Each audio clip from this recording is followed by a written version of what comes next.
Buen día compañeros y doctor, mi nombre es April García y el día de hoy junto con mi compañera Alexandra Lanza vamos a presentar la resolución del problema 15D4 de nuestro libro de estudio Separation Process Engineering WANCAD. Este es el problema y acá están cada uno de los incisos.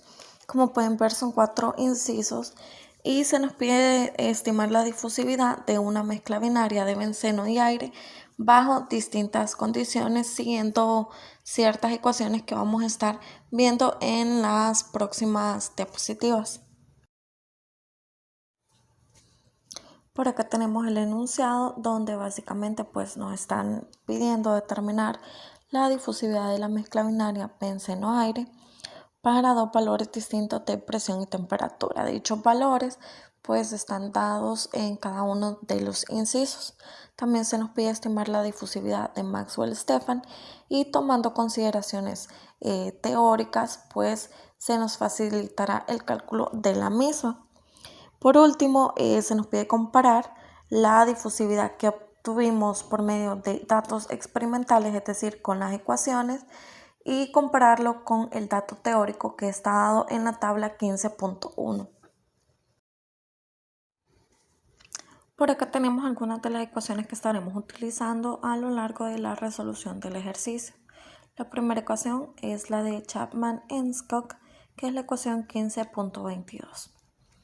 Esta ecuación pues necesita el desarrollo de algunos parámetros de Lennard-Jones. Entonces iremos resolviendo cada uno de ellos recordando que K es la constante de Boltzmann.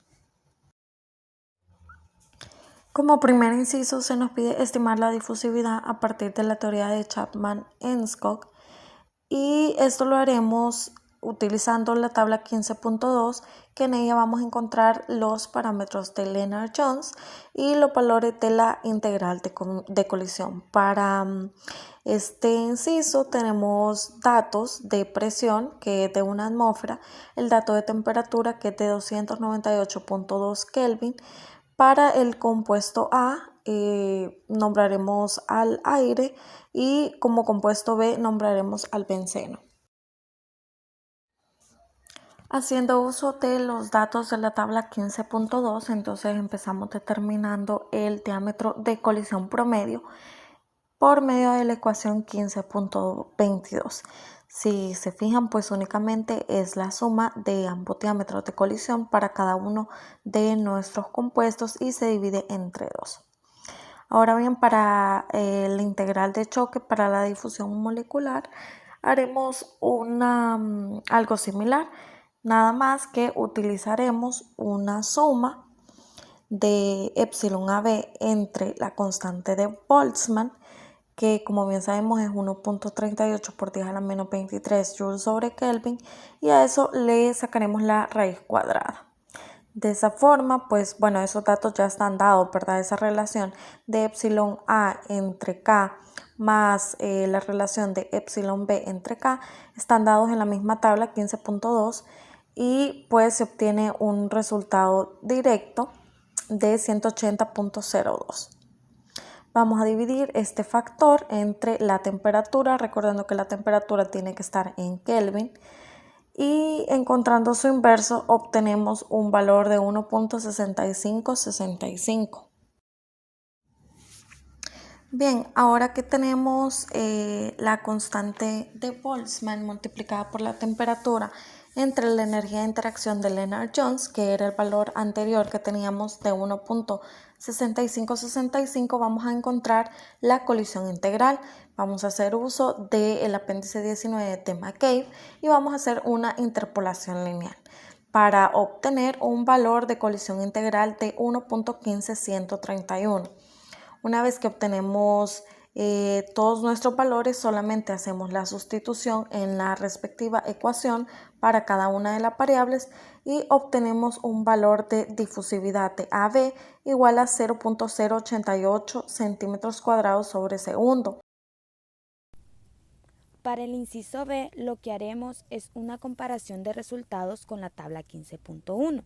Recordemos que esta tabla sería nuestro dato teórico y nuestro valor experimental estaría dado por la solución anterior por medio de ecuaciones. Entonces haremos una comparación y podemos obtener un porcentaje de error.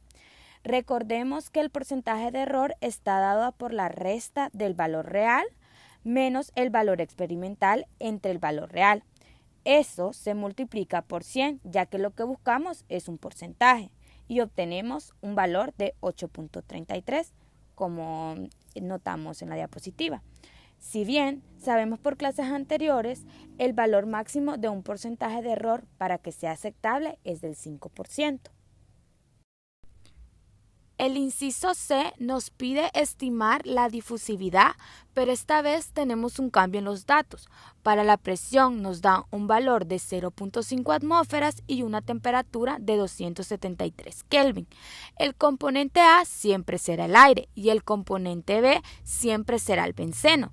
Entonces repetimos el método de resolución usado en el primer inciso y haremos uso nuevamente de la tabla 15.2 en donde encontraremos los parámetros de Lennard-Jones y los valores del integral de colisión. Entonces, nuevamente calculamos el diámetro de colisión promedio. Si se fijan, pues este valor no va a cambiar, ya que estos valores se obtienen de la tabla 15.2 y son datos teóricos.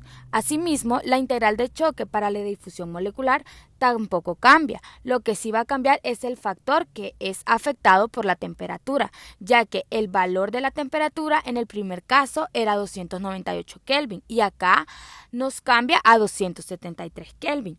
Entonces vamos a encontrar nuevamente el inverso de este factor, que es la relación de la constante de Boltzmann por la temperatura entre la energía de interacción de Lennard-Jones. Y obtenemos un valor de 1.5165. Recordamos que hacemos este procedimiento ya que en el apéndice del Mackay nos da esa relación para obtener la colisión integral. Ahora bien, ya con el valor de este factor, hacemos nuevamente una interpolación lineal con los datos del apéndice 19 del Mackay y obtenemos un factor de colisión de 1.19272.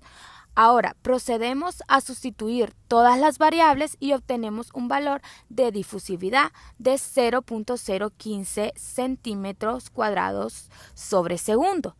Se debe hacer una conversión para obtener este resultado, ya que la ecuación nos deja unidades de metros cuadrados sobre segundos. Como último inciso se nos pide estimar la difusividad a partir de Maxwell-Stephan y vamos a suponer en este caso entonces que la mezcla es ideal, por lo que a una temperatura de 298.2 Kelvin y una atmósfera, que es lo que consideramos como ideal, según la tabla 15.1, la difusividad corresponde a un valor de 0.096 centímetros cuadrados sobre segundo. Recordemos que esto es haciendo la mezcla ideal. Bien, entonces como análisis podríamos decir que haciendo una comparación entre el inciso D y el inciso A, se puede observar que ambas condiciones de operación son las mismas, es decir, la misma temperatura y la misma presión.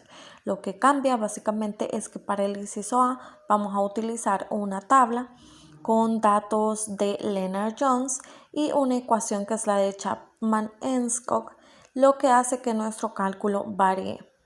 Recordemos que siempre es mejor tener un dato experimental de difusividad y luego ajustar los parámetros de presión y de temperatura.